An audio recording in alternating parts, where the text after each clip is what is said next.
Hey, IG fam! I'm coming to you today from our latest spot, which is Sedona, Arizona, and really excited about today's topic because of how much it has meant to me and my marriage with Mike, and just the way that I communicate and connect with other people, including my kids, family, friends, things like that. And so today we're going to be talking about internal versus external processing. So really digging into our thinking styles and how that then impacts our communication styles.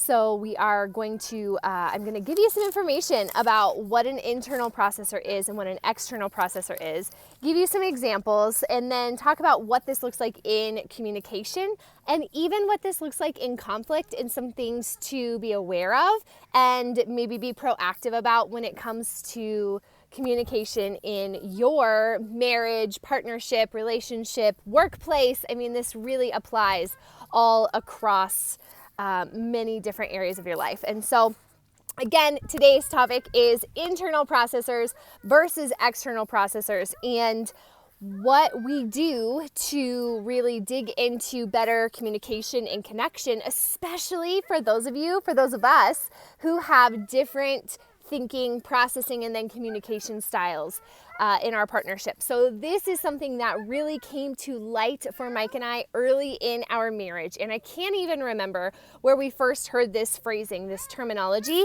of internal processing and external processing. But it did not take long for us to realize that we had two very different thinking and processing styles.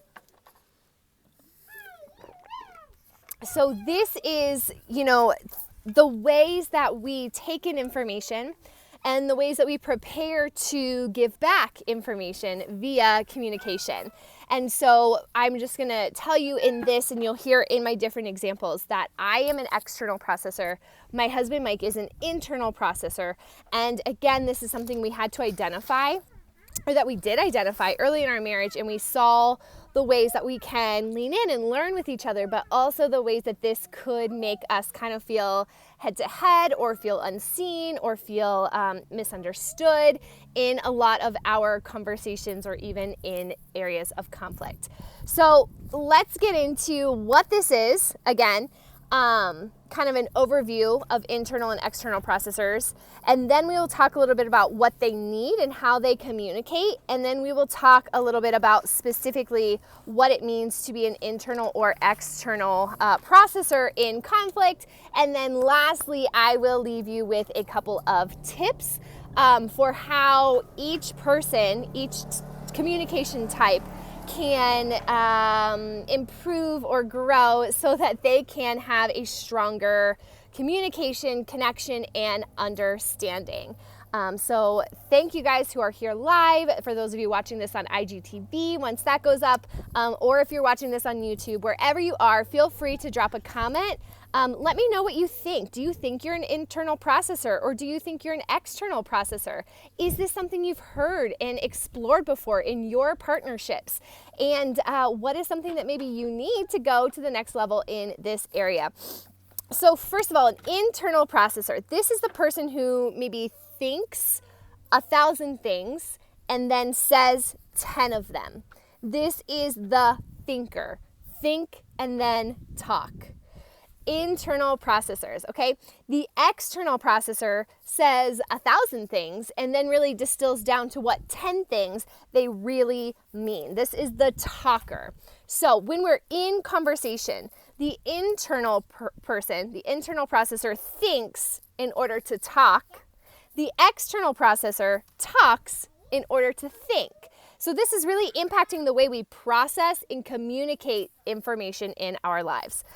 So let's dig into what they need and how they work through information and communication.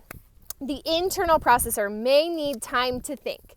This is often time alone, playing out a scenario, trying to get more information by working through this in their mind. And then they are very conscious and intentional about what they share. So some really cool things about internal processors. These tend to be the people who listen well.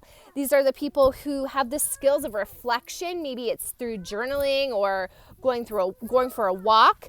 What they need is they need to feel safe to speak. They need to feel like they are in a safe place where someone is listening and able to provide that structure, that safety, that connection for them in order to speak. And they're going to only communicate solidified ideas.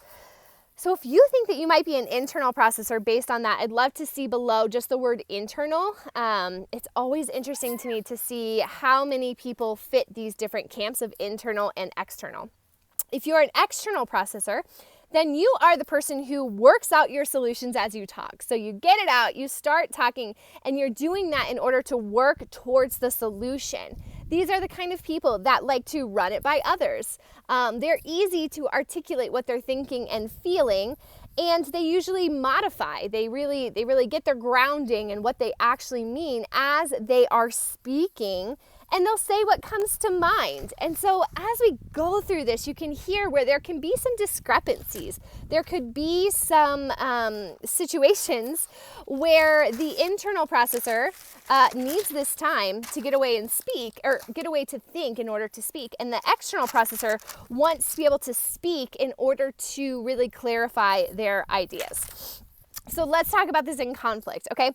In conflict, an internal processor tends to or may feel hurt by the external processor's unsolidified communication.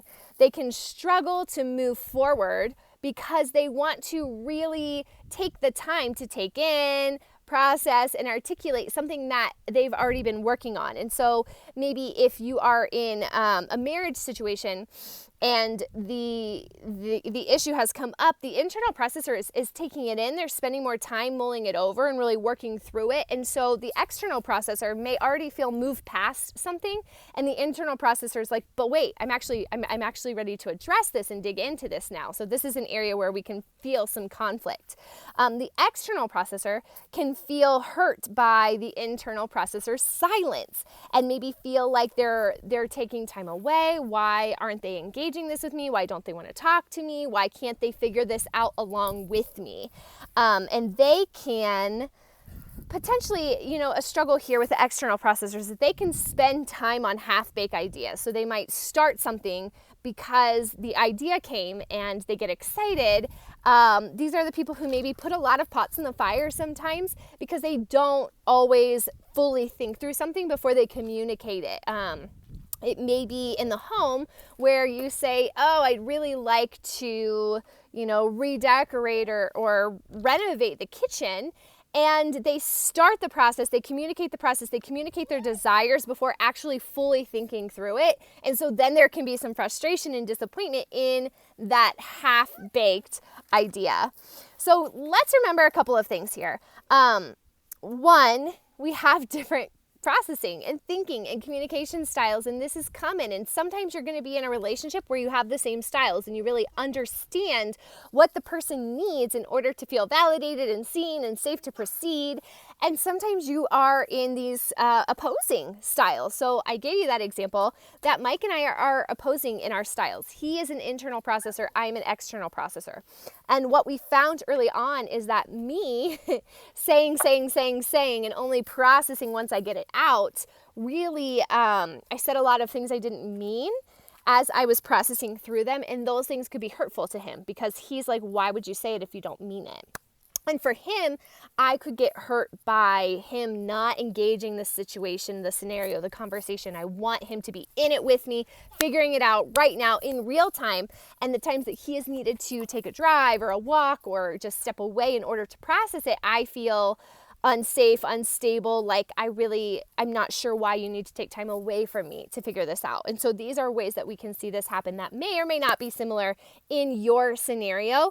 But these are some ways that internal and external processors can have this conflict and have to really dig in to learn how to better connect and communicate through this. And so a couple of key takeaways and tips for navigating this. Remember to acknowledge your differences without one being right and one being wrong. It's not right or wrong to be an internal processor. It's not right or wrong to be an external processor. They are just very different ways of operating. And so it's important for us to acknowledge that. If you are an internal processor, I'm going to leave you with a tip here. Give a specific time for when you're coming back to the conversation.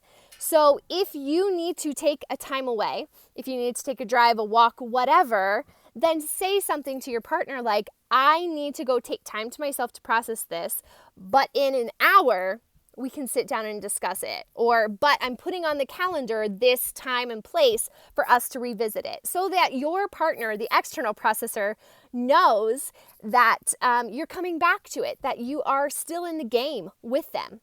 And a tip if you are an external processor is for you to let others know when you're thinking through something versus when you are giving absolute thought through, very things that you are believing in and are true for you. So if you are someone who processes by getting it out and externally having this communication, then it's important for you to let your partner know, hey babe, I'm not going to mean everything I say right now. I'm going to externally process if that is okay. So those are two tips, one for the internal processor, one for the external processor. So in summary here, these are two ways that we take in information, that we think through and process them, and then that we communicate. Internal processing and external processing. And these can really work hand in hand if we are very intentional and we utilize some of these tools and strong proactive communication to work together. But they can be difficult, especially in conflict, in hard discussions, in really close relationships like marriage. These also tie into places like the workplace, friendships, family, even with your kids. So take some time to understand which processing style you have and maybe what your partner has and how those play together. And then utilize these tips to help you to better connect and have less kind of head-to-head frustration that you may be experiencing. So I want to know if these tips are helpful, if there's more that you want to know about internal and external processing and just communication and relationship styles in general. You guys can leave a comment here on Instagram, or if you're watching this on YouTube, you can also find the blog post on internal and external processing at postpartumtogether.com. And I'm excited to continue walking with you as you improve your relationship with self and relationship with those closest to you by building confidence and connection and strong communication.